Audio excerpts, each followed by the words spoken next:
Moi, j'ai une foi en l'Afrique. C'est tout. Et je fais ce qui me semble bon pour l'Afrique. C'est ça que je fais. Le reste, c'est pas important. Celui qui veut être riche, il ne faut pas qu'il vienne faire la politique. Si quelqu'un fait la politique et qu'il devient riche, c'est qu'il est voleur. La politique n'est pas là pour enrichir les gens. En politique, on te donne les moyens pour que tu vives correctement, mais il y a un travail à faire. Si celui qui veut être riche, il fait des affaires. Il ne devient pas professeur, il ne devient pas journaliste, il ne devient pas caméraman, il ne devient pas homme politique. Ce n'est pas des métiers où on devient riche, ça. Ce n'est pas des métiers où on devient riche. Ça, c'est la première leçon que je voulais tirer. La deuxième leçon, c'est que tu peux partir de zéro et tu peux arriver au sommet. Pourvu que tu saches dès le départ où tu veux aller. Et que tu prennes les moyens pour arriver où tu veux arriver. Je me rappelle toujours d'une discussion que j'avais avec mes amis au lycée classique. On était un certain nombre qui voulions devenir président. Chacun dit va devenir président. Et il y en a un qui m'a dit, moi je vais d'abord faire les affaires, parce que sans argent on ne peut pas devenir, on ne peut pas faire la politique, on ne peut pas devenir président. Et je lui ai dit, moi, c'est parce que je ne vais pas faire les affaires, que je vais être pauvre, que je vais avoir les mains propres et que je vais devenir président. Aujourd'hui, mon ami, il a eu beaucoup d'argent, effectivement. Il a beaucoup d'argent, mais il n'est jamais devenu président. Il n'a jamais même été candidat. Voilà. Voilà, il n'a jamais été candidat. C'est-à-dire qu'il faut savoir ce que tu veux longtemps à l'avance. C'est-à-dire qu'il ne faut pas découvrir les situations de façon opportuniste. Il faut savoir ce que tu veux être, ce que tu veux faire. Et tu te traces ta ligne de conduite. Donc tout ce que tu fais dans la vie, moi j'ai fait histoire pour devenir président. Sinon, la bourse qu'on m'a donnée pour aller en France, c'était pour faire professeur de latin et grec.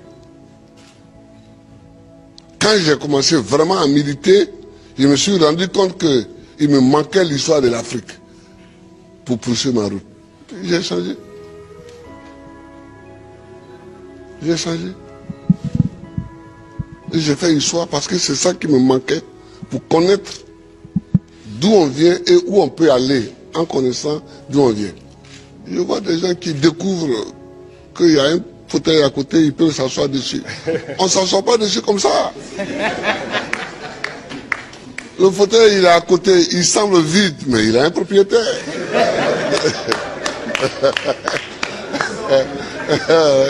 Il a un propriétaire. C'est quand tu veux t'asseoir dessus que tu te rends compte qu'il a un propriétaire. Et le propriétaire, il faut savoir que le propriétaire du fauteuil présidentiel, c'est le peuple. Il faut toujours savoir ça, que c'est le peuple. Tu as beau être ce que tu es, si tu ne sais pas que c'est le peuple, et que tu ne te conduis pas en conséquence, tu ne peux pas t'asseoir dessus. C'est tout ça que moi j'ai envie que les Africains sachent. Et puis, il faut aimer son pays, il faut aimer l'Afrique. L'Afrique est une terre qui a subi tellement d'épreuves. Je ne sais pas si dans le monde, il y en a qui ont subi autant d'épreuves que nous. Les Juifs aussi ont subi beaucoup d'épreuves. Mais nous, les Noirs africains, tout le monde s'est assis sur nous. Esclaves. Esclaves de maison. Esclaves de la traite négrière. Colonisés. Torturés culturellement. Parlant les langues des autres. Tout ça. Décolonisés. Mais nous, on a des grands combats à mener. Et les grands combats que nous avons à mener, ce n'est pas pour se venger des gens. C'est pour au moins être homme aussi, comme les autres. C'est ça qu'on appelle la dignité. Que quand tu passes, il faut qu'on sache au moins que c'est un homme qui passe. C'est tout. C'est tout ce que nous voulons. C'est tout ce que nous recherchons. On ne cherche pas à dominer ceux qui nous ont dominés hier, à nous venger d'eux, à faire ceci. Non, non, non. On veut qu'on reconnaisse que nous sommes des hommes au même titre que les autres. Mais ça, si nous-mêmes, on ne prend pas les moyens, qu'on est toujours chez eux en train de mendier, et que les gens même, tu vas mettre l'argent chez eux en achetant les bâtiments, et puis eux-mêmes, ils te dénoncent. Que voilà un voleur. Comment? Je vous amène l'argent, vous me dénoncez. Mais je vous amènerai rien. Ah oui. Moi, quand je vois des chefs d'État africains qui sont dénoncés en Europe, parce qu'ils ont investi en Europe, ça me fait pitié pour l'Afrique. Ça me fait pitié pour l'Afrique. Ça me fait pitié pour l'Afrique. Hein? Non, oh, il ne faut pas faire pitié. Il ne faut pas faire pitié. Quand tu passes, il faut qu'on dise que voilà un homme qui passe. C'est tout ce que nous cherchons aujourd'hui, c'est notre combat. Ça. Moi qui suis ici, je ne passe pas les vacances en Europe. Mais est-ce que je ne suis pas président?